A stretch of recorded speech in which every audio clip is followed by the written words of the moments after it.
Hello, welcome to hobby vlog number 32. I want to open this by saying I'm blown away by the fact that just yesterday or today at some point in the last day or so, I went past 600 subscribers, which is just incredible. Thank you so much to each and every one of you, every single one of you that watches my videos and comments. I love it all, and please do keep commenting and keep watching. And if you're not yet subscribed, please do jump on that subscribe button, and then you can be informed whenever one of my videos goes live. Particularly if you make use of the bell, then that will be telling YouTube to tell you and send you a notification. But 600 subscribers is pretty incredible to me, so thank you each and every one of you. This week has been a busy week for me. It's been busy hobby-wise. Not all of it gets onto this video because some of it is for other stuff that I'm doing. So for example, the Battle Games in Middle-earth, which is coming out on Tuesday. I've had a great time with that. But I have progressed my Werewolf scenario from Joan of Arc. I've also started something new for a new challenge, which is being done for Tabletop Crafters United Discord. So I'm making some Sarissa kits. Actually, I think I might have started that last week as well, but I've progressed that quite a way. And I've done other things as well. So I've actually played a scenario of Arena the Contest, which will be coming out at some point soon. I've filmed that all. So yeah, that'll be happening soon. And I've also made some more progress on my videos for the airbrush, though not that much. I'm still a bit nervous of that. So anyway, I will now be quiet and I will go back to the beginning of the week, and I will see you again at the end of the video. And thank you very much for watching. Obviously I was quite disappointed to realise that I'm missing a part. However, I got in touch with Sarissa and they have been back to me very quickly, and they are already arranging to send me out a replacement kit, which is absolutely wonderful. I'm going to continue making this one because, well, I can get practice and then I can make the other one properly. And the part that's missing will not prevent me from practicing most of it. And honestly, if they'd have said, no, we're not sending you another part, I probably would have been alright with that. But yeah, I'm pretty pleased that they've been so reactive, and I can't really praise them enough. I just contacted them via Instagram and had a reply within an hour, less than that even, and that was over a weekend. So very, very good. Hopefully it'll be on its way to me tomorrow. So what I'm doing is I'm going to continue with where I left off last time, which was starting on step 7, glue the fuselage door side panels, which is what I did, to the support panel, and then the hinge pins, and then on step 8, glue the card's ramp pane 14 to the assembly. And that's what I've got here. So the ramp pane is that, and you're looking at putting a little bit of glue on either side. And so I've got my PVA on my plate, and I'm going to just dab a little bit of glue there, and just on the insides as well where the cardboard will attach. You really don't need very much, and then that can then go there and be put to one side. So that's the ramp. Next, glue the door side fuselage spine, which is 15, into the fuselage ribs. So these are the fuselage ribs, I believe. 1, 2. So yeah, so I think that all of these are 1, 2, 3, 4, 5, 6, 7. 1, 2, 3, 4, 5. It's a bit odd. So I'm going to have a quick look at this now, and I will turn the camera back on when I've worked out what this next step is and show you what it is. But I'm pretty sure I've got everything here. It might end up being that I actually don't have everything in this kit anyway, and I have to pause this build and wait for the full kit to arrive. But at least I can have a bit of a play and see what's going on. So I'll be back shortly when I've worked out this next step. Took me a little bit, but I think I got there. So what you have on this sprue, and it might be that the one you have is slightly different, is you have a shorter length and then you have a longer length. Now that longer length and this one here is either the other side or the roof, because on the one side you're going to have the door, and the door is actually not going to go in between, it's actually going to be here. So you don't have the full length spine on the door side on this side. which is pretty cool. So what you do is you take the 3 sections, so you take the one section that has the door hinge in it, and then you take the 3 sections that are up here, and then you're going to stick them on like so, in there, there and there. And that is step 9. So glue the door side fuselage spine into, and you put the short end inside the little notch there. So that's how that is. So I'm going to now glue that. I'm going to now clip out and glue that, and maybe that will be enough for now, I think. But we're just going to quickly run our knife down the inside to loosen this centre so as not to cause damage. There we are. That can just pop out, and you can see there's a little step, and that little step wants to go on the door side. So that's another little thing to pay attention to. So yeah, it took a little bit of a thinking that. Just going to dry fit it for now. So once again, that little step that you can see in that corner there, that needs to be at the bottom on the door side. So we end up with some ribs looking like that. So I'm going to glue that together now, and then glue the door hinge. Yep, so I've done that, and then glue the side spine 18 into the fuselage, and that's where this comes in. So this goes inside and mirrors the same, except that, as you can see, you end up with, opposite where the door is, you end up with it looking like that and overlapping. So I'm going to get the glue on that now, and I'll be back for the next stage, which will be working on this, gluing this in and putting the extra bits in. So actually, let me quickly show you that. So the next thing that we're going to be doing is taking these half sections, and these ones go against where the door is, so it'll be glued into there, and then we'll be sandwiching the ramp in between. But I'm going to leave that until tomorrow because the ramp's still wet, so I need to let that dry so I don't damage it. So I'll get all this can glued, and I'll be back as soon as I can on this build when I come to the next step, when I can do the next step. So a little word of warning, when you're putting this together, be very, very careful. I actually managed to break this shorter strip when I was fitting it together. Fortunately, it's wood glue, so it worked okay, but just be aware of that. Managed to repair it, and actually I've had a look at this, and actually what I can do is do the next step. So I'll very carefully do that while I'm on camera. So a little bit of glue there, and what you do, I've just dry fitted this a couple of times, so hopefully this will work okay with the camera running, is you get the other kind of one with the hole in it, and that has the hinge, and then when that's in there, you offer that up. This is harder now, I'm shooting the camera, I've done this about 12 times. Get that pin in, and then get that in place. There we are. So that was actually okay, and then that means that this now is there very nicely, and you can open and shut it, which is really, really cool.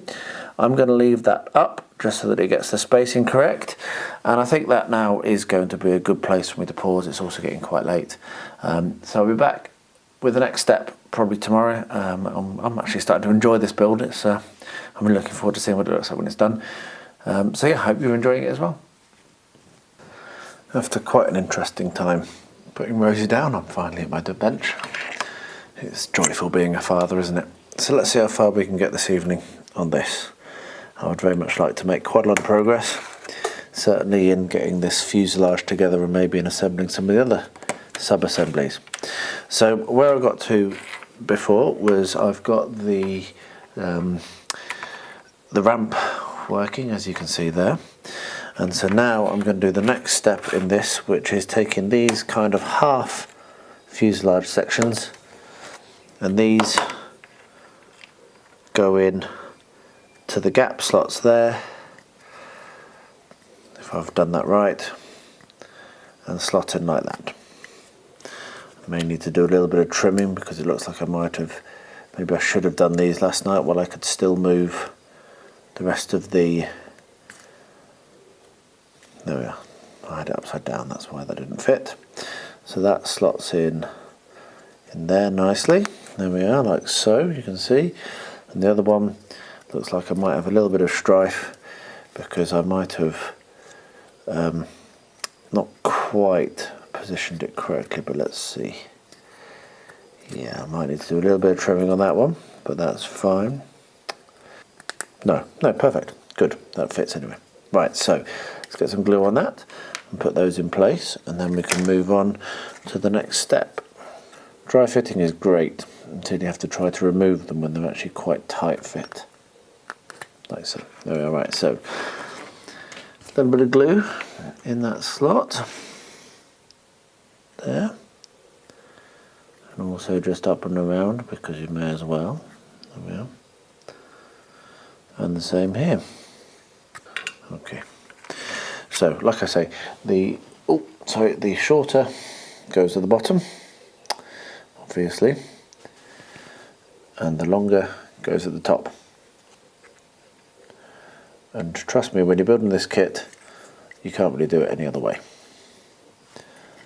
So that now, as you can see, it now kind of butts up against it with the ramp. There we are. Don't know if you could see that, but let me see if I can get another light in this to make that shot a bit easier. So zoom in a bit. So the ramp butts up like so. It's pretty nice. Okay, so I'll get the other one in now. You can see a bit easier though. Having said, it's really hard to make a mistake and do it the wrong way around. I just did it the wrong way around. So next it says, glue the door block ribs 20 into the rib and align to the adjacent ribs. That's what I've just done. And now glue the base spine with the front trail wheel in position. So here you can see the front trail wheel. So what we're going to do is we're going to cut that out. And this slots in through here. There we are. Slots in like that. And the front trail wheel actually seems to tuck right in underneath. Yes, that's correct. So what we'll do is we'll just get a little bit of glue and we will slot that little bit of glue in these little slots here down the middle. In there, and in there, and in there, and in that one. And this will actually help us to align these better than they were. And then we'll slide that through, get it into place, try not to bend things. It's good doing this on camera. Certainly shows how fiddly it can be, hopefully. And hopefully will mean that when you're doing it you don't feel quite so pressured to try to do it perfectly first time, because believe me, doing these things perfectly first time is hard work. So we're pushing that into place at the front, trying to get it in without breaking it. One thing I've learned on these is sometimes it's a bit of an incremental thing. So you do a little bit and a little bit, and it kind of edges its way into place rather than trying to achieve it straight away. Just a little bit of patience. Oh, and like that when you break it. Oh well, never mind. There I am saying about patience and I break it, but I'll fix that. Maybe that'll also give you some courage that these things sometimes do break. There we are, that's in now. That's in now. Good thing with wood glue is it's good at gluing wood. So we have a little breakage there. That is a bit of a pain, but I can see what's happened. There we are. So what we'll do is we will glue that in place and I'll clamp it, and I think this is basically the end of this sub-assembly anyway, but I think even if it wasn't, this will be the end of this sub-assembly for me, because I need to get this to be nice and dry. So I'll leave this overnight to dry. So we'll pop some wood glue on there and then put that in place there, and then hopefully leave that to dry, and that should be alright by tomorrow. So there we are. A little bit of breakage. I'm not entirely sure how I could have avoided that.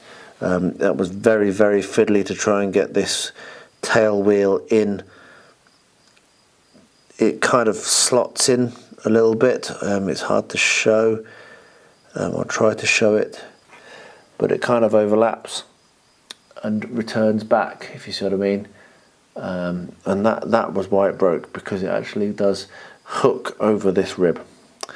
So anyway, there we are. So that was exciting. So that's a second accidental damage and breakage I've done on this kit.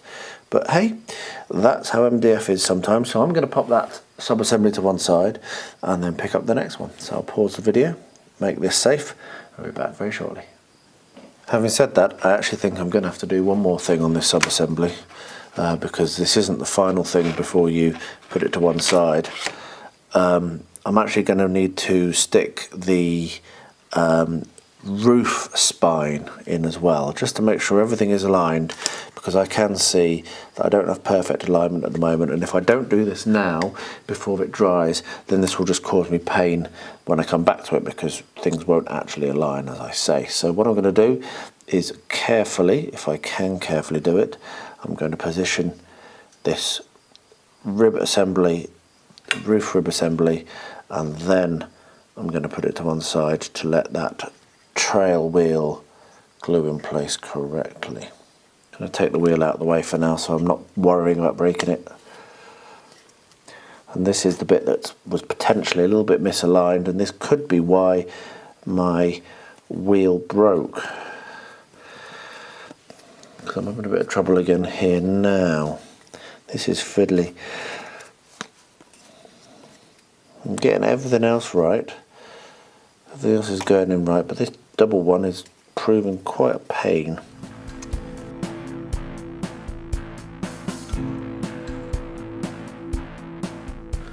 Yeah, definitely the right choice to do this now and not wait until tomorrow when I can't move the ribs around. And I will then put that trailing wheel on right at the end. You've got to have quite little fingers to do this. Mine are quite big. Ah, there we are, that's going in now.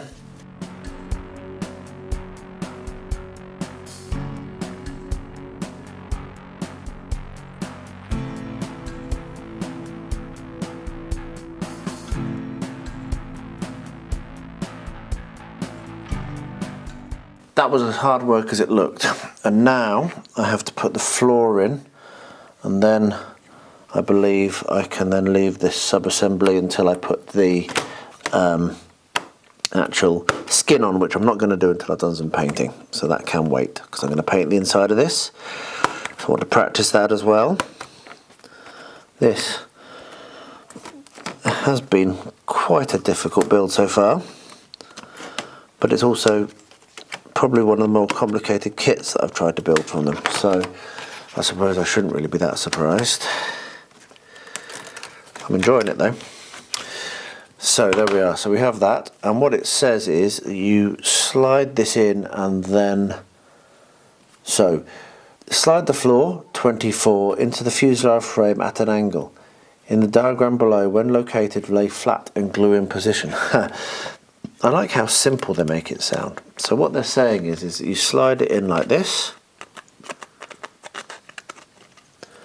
and then rotate it and glue it in position, which I think is going to be difficult. However, because these are quite tight snap fit, I'm actually going to go and attempt to do it first time. So I'm going to pop the little bits of glue that I'm going to use, not very much, just a little smattering in now, because what I won't want to do is get it in, get it right, and then have to move it. That would be very, very frustrating.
been good, this kit, but it's bloody hard work. Looking forward to getting it done. There we are. Right, so we'll leave that. We'll leave that now to dry. That was far more difficult than I expected it to be. Right, now I'm going to take a break and I'll come back shortly with the next sub-assembly. It is high time that I finish this, so I'm going to crack on. I'll pop the music on shortly and get started. I might actually move the camera around a bit as well before I do that. But what I thought I'd show you is that I'm going to do all of the grassland. So this corner here is there. And I have received my teeny tiny little sheeps, 10 and 15 millimeter sheep. So what I'll be doing is painting them up and gluing them onto the grassland, because that's what it does. So, but what I'm going to do now is I'm going to go and do this colour of flock everywhere where it says that there should be grassland. So as I say, I'll pop the music on, maybe move the camera a little bit further around here so that you can see more what I'm doing and I'm not getting in your way. And I'm just going to crack on and get all of that done now. So yeah, let's get this finished. I'll move the camera now.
The other day I received from pendraken.co.uk, actually bought from eBay, but they appear to have a website as well, so if you want these, go there.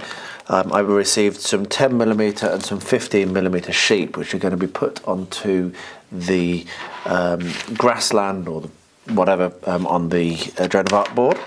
And so what I'm going to do is I'm going to take these and I'm going to stick them down to some tongue depressors using PVA, and then when they're dried tomorrow I will quickly put some paint on them. Now I'm not going to take them off their pudding bases right now. I will clip them off very, very carefully after I've painted them, because they'll stick down a little bit better to the wood with the pudding base on. Now they do have some of them have some little knocks of metal on underneath, which is very easy to remove with a file like so. Very quick. But other than that, they really are superb. Let me see, they're very, very tiny. These are the 10mm, so these are the smallest ones, but look at that, isn't that great? Now I use these on some of their kit models on Rosie's Hobbit Hole, and I've also used them on some of the Sarissa MDF kits, so when I did the pigs and the ducks. And honestly I think that these are all going to be my go-to from now on. I'm just so pleased with how quickly they arrive, and they're very cheap. They're not going to break the bank, but they're well cast. All you need is just this little bit of a file on the base. You don't need to take any mould lines off or anything. They're just good quality, and they have a good range, which is also good. So they do dogs and rabbits. I put rabbits on Rosie's Hobbit Hole as well. So yeah, they're good. I'd recommend them highly. So what I'm going to do, as I say, I will stop filming now. I'll just do the first few and then I'll get the rest done. Is run a bead of PVA, not too much, because if you put too much it doesn't like to stick. A bead of PVA down the centre of a tongue depressor and just smear it out a little bit, because I put too much on there. Having said not too much. So yeah, a little bit of PVA there, spread it around so that it's not too thick, otherwise it won't like to dry. Like so. I'll transfer some of that to the next tongue depressor because I will need it. And then you drop your sheep in place like so, leaving enough of a gap so you're going to be able to paint them without there being pain. So I'll get on, clean the rest of these up, and also clean up the 15mm ones, stick them all onto tongue depressors, and then when that's dry I will bring you back along for the painting. It wouldn't be a Beard Clubber video without me either forgetting to turn my microphone on or having a issue with the mic, and that's what happened here. It just didn't get plugged in correctly. So what I'm going to do now on this is I'm actually painting the rivers. So I'm going to make use of a mix I did for another video for the Battle Games of Middle-earth, and I'm going to take advantage of that and paint it down in all the areas of the rivers. So I will put some music on and you can enjoy.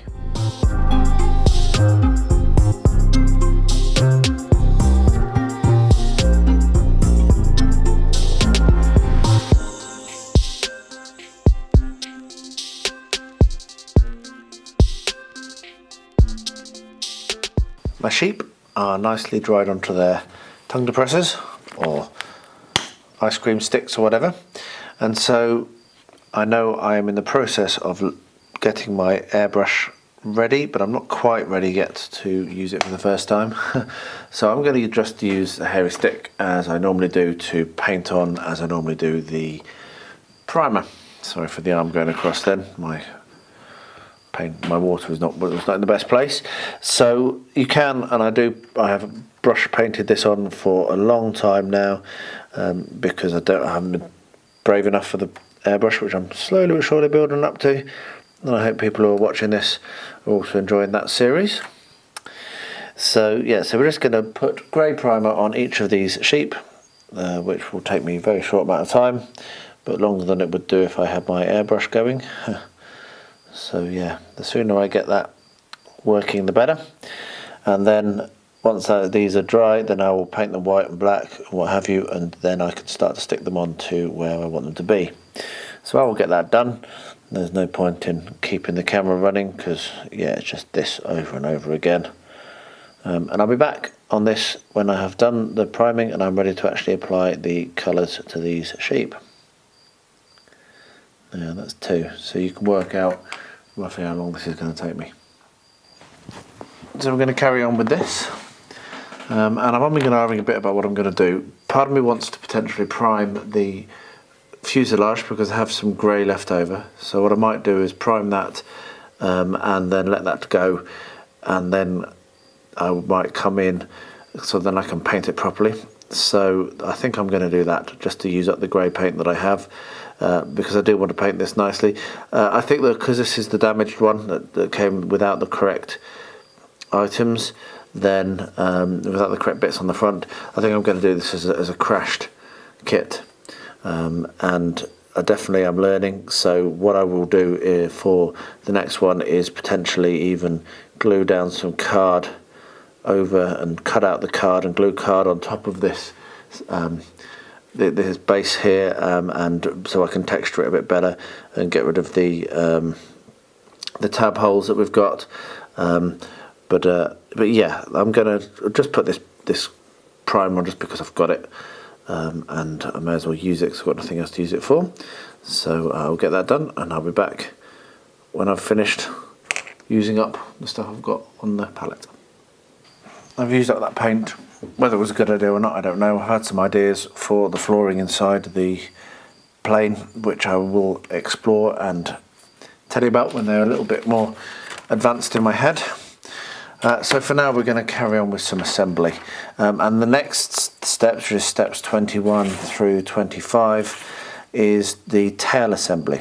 So what you're doing is you're taking this part here, which is part 31, and you're going to glue the tail rib panel, which is part 30, to this. So let me cut this out. Well, that's cut out, and we're going to find number 30, which is the one which only has 2. So it's this one here. So I'll now cut that one out. There we are. And we'll knock these little things out here. So there we are. So it says glue the tail rib panel 30 to the tail 31. And it seems to suggest that the short one goes down.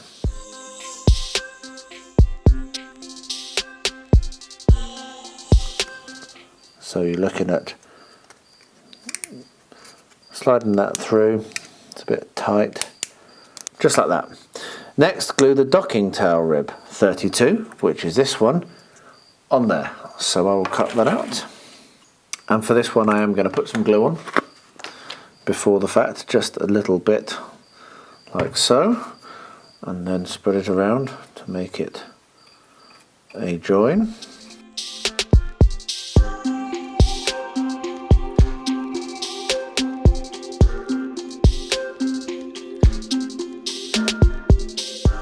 Those 2 in. So the next thing is to take this section, which is section 33, the tail spine, and glue that in place. So let's get that cut out now. There we are. So that's that. So that is now going to go in like so. And I think it should actually go in even further than that, because it should go through and into the end there. So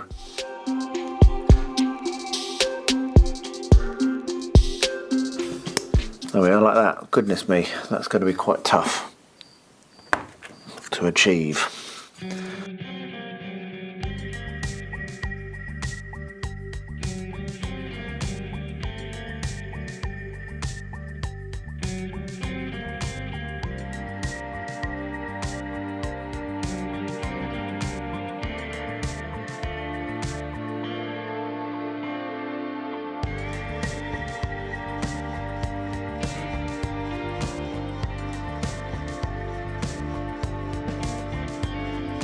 This is why dry fitting is a good idea, though it's difficult to dry fit when something is so tight that it doesn't actually want to come off at all.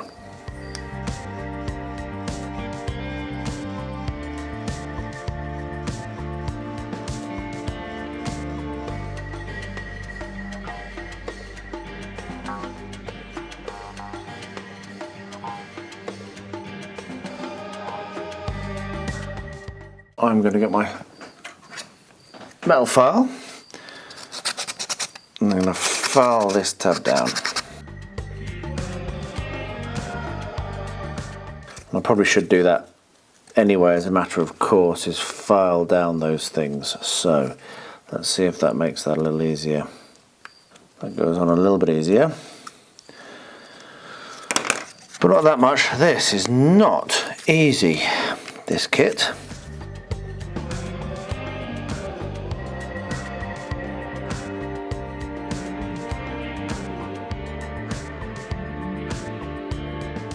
I'm going to pause the camera because I'm going off shot now, because I'm just going to fight it. So what do we learn there? File down your tabs and don't do things live on camera. Those are the two things we learned there. So the next step, and the last before I give up on this for the evening, is these two sections here, which are the tail rib side panels. And then it's going to suggest that I glue the tail spars in, which I might do as well, and then we'll reach the end of my hobby time because it's bedtime. Just pushing forwards on this very slightly every evening. I'm glad, in a sense, that I'm actually pushing forwards on this and haven't given up, just even though it hasn't got all the parts, because I'm making some mistakes, some serious mistakes, and it'll be frustrating to make those mistakes on the full and not be able to correct it. It's going to be really good to be able to correct it. So these go in here and prove to you that you haven't done it right because they don't fit. So prove to you that you're not far enough along, and then you break it like that because you just force it too much. But that just means that you can be a bit more creative and glue it in place, in the right place. Yeah, there's a lot of mistakes I'm making on this kit. You know what, this is what often MDF kits do happen with me, which is why sometimes I'm a little reluctant, because I'm just a bit too impatient. Now, a lot of people go, oh, you're so calm and you take your time. That's presentation style, not character. And what I've done wrong here is I should have definitely filed down before trying to put those on. So I think I'm actually going to try and take that all off and start again. So I'll be back in a minute when I'm going to start again. Okay, I'm back, and I'm going to suggest a better route through than what they suggest that you do in here. I'm going to suggest that when you're building this, you put the tail plane and you put the tail spine, so this one here, into place first. And what you then do is you put these in place, because that was really difficult to try to get that all to line up once you'd already kind of run out of wiggle room at this end.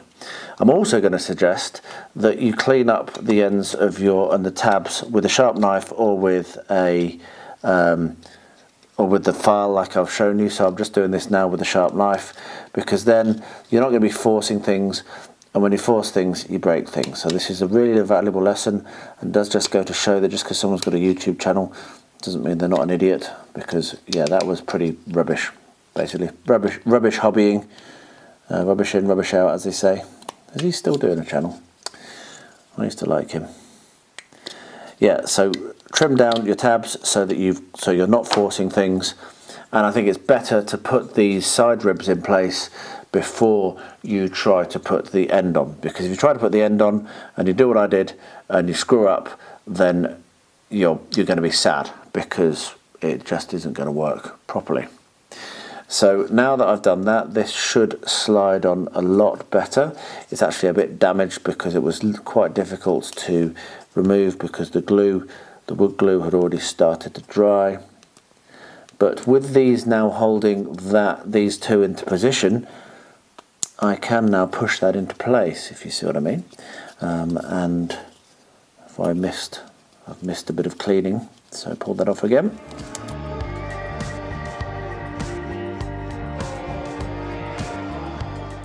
The good thing is when you see this made, it's going to look alright. And so that will give you some confidence that even if you screw up as badly as I have so far on this build, you can still get a nice result. So we've filed that down. We have the short bit down and those two bits up. So that now should slot in okay.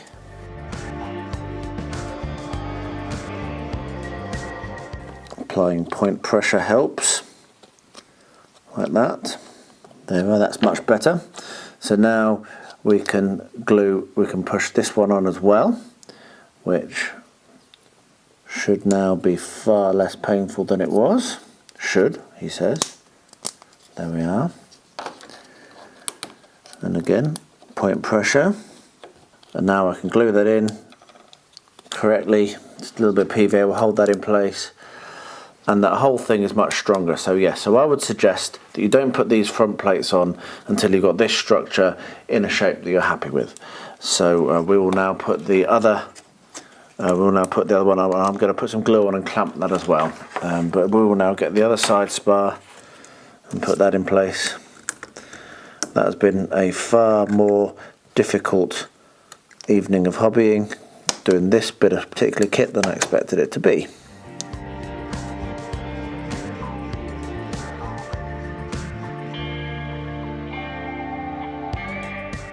There we are, that was much better. So yeah, so that's how I would suggest you do it. So what we'll do is we'll take our PVA and apply it here. I'll just put some PVA there as well to hold that one that I broke. I snapped when I was doing it wrong. But there's a lesson there and I won't make that mistake again. Clean it up and also don't follow the instructions, which is a bit frustrating. You'd hope that the instructions would be correct. But it is what it is, so we'll get some clamps and we'll clamp this end plate on, like so. And there we are, we'll leave it at that. As I say, that was far more complicated than I expected it to be. My sheep are now nicely primed and that's all dried. I left that overnight. So what I'm now going to do is I'm going to get the Vallejo model colour off-white, which is that, and I'm going to get that and cover them all over with that. That's going to be basically my block colour, my base colour. And when that's dried, which will be a bit later on, I'll come back and I'll do some different colours because sheep are not white. They're not even off-white. They often have black and other colours in them as well. So I'll pop some music on and leave this running for some time. I'm not sure if I will bore you with the entire process, but basically I'm going to take each sheep and paint it white.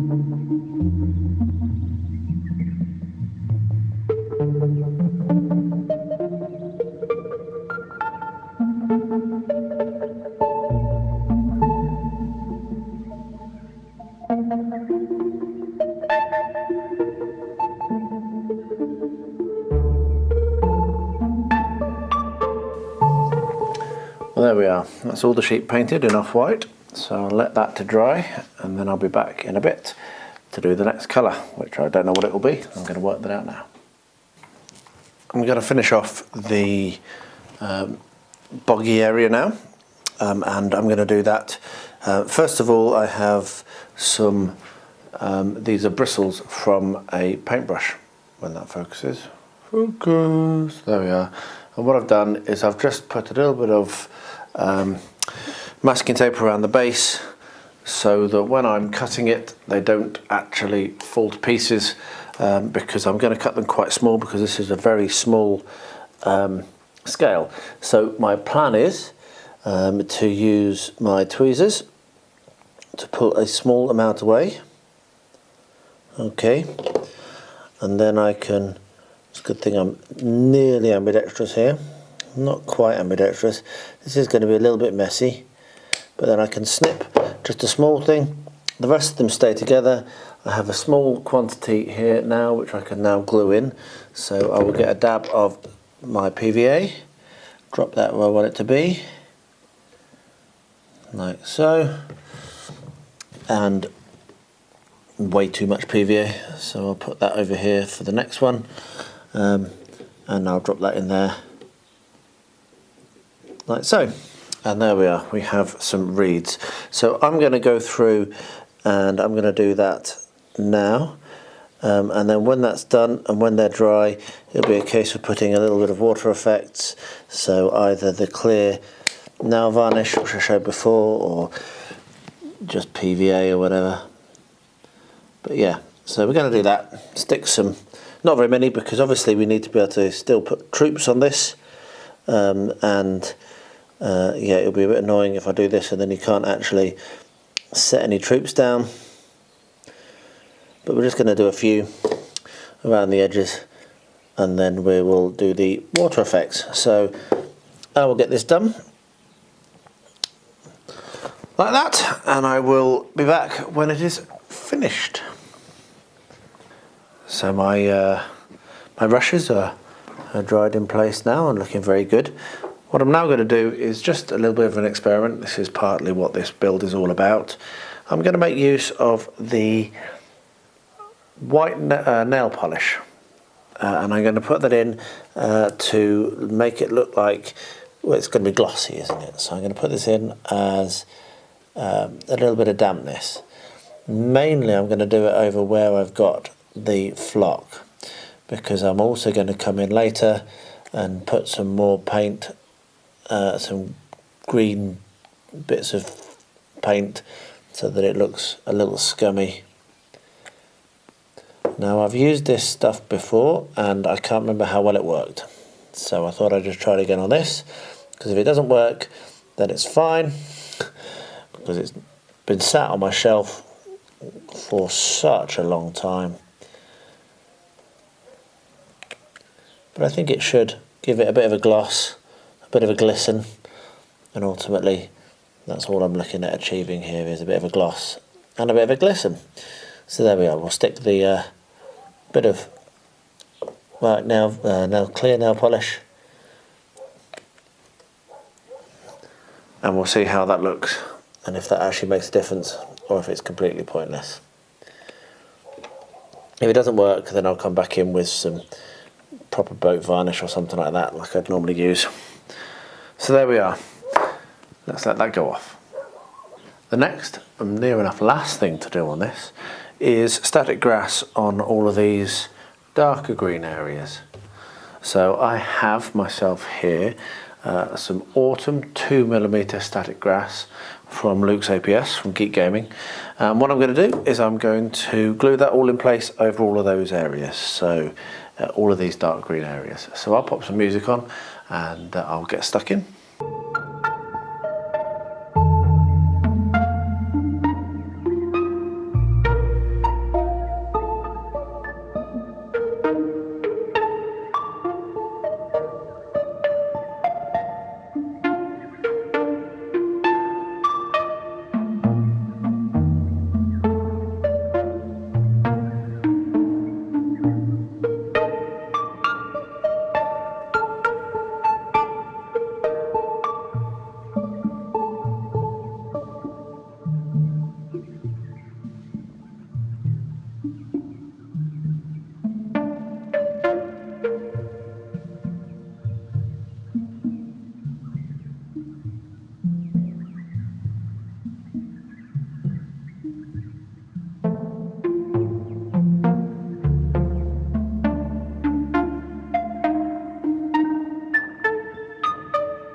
there you have it. Another week done, and an epic week. That build, that glider build, the Horsa Glider build is very, very difficult.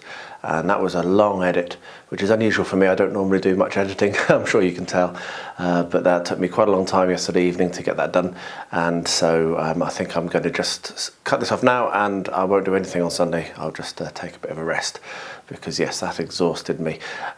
It has been really good fun though. It's been a good learning process, and I hope that maybe if you're looking at that kit, you can see some of the mistakes I'm making and learn from it, particularly in the order in which things are going together. So a couple of things. One, don't glue things early. Two, make sure that you're sanding those tabs down, because while they are push fit, they're just maybe a millimetre or two out. And three, that tailplane, it needs to go together in a different order. So those are the things I've learned there. Anyway, I'll wrap this up now. Thank you very much for watching, particularly if you have got this far. That's impressive. It was a long video with lots of frustrations and mistakes. But anyway, that's how my videos go sometimes. I'm not the best of hobbyists, but that's who I am. I have great fun and I enjoy sharing it with you.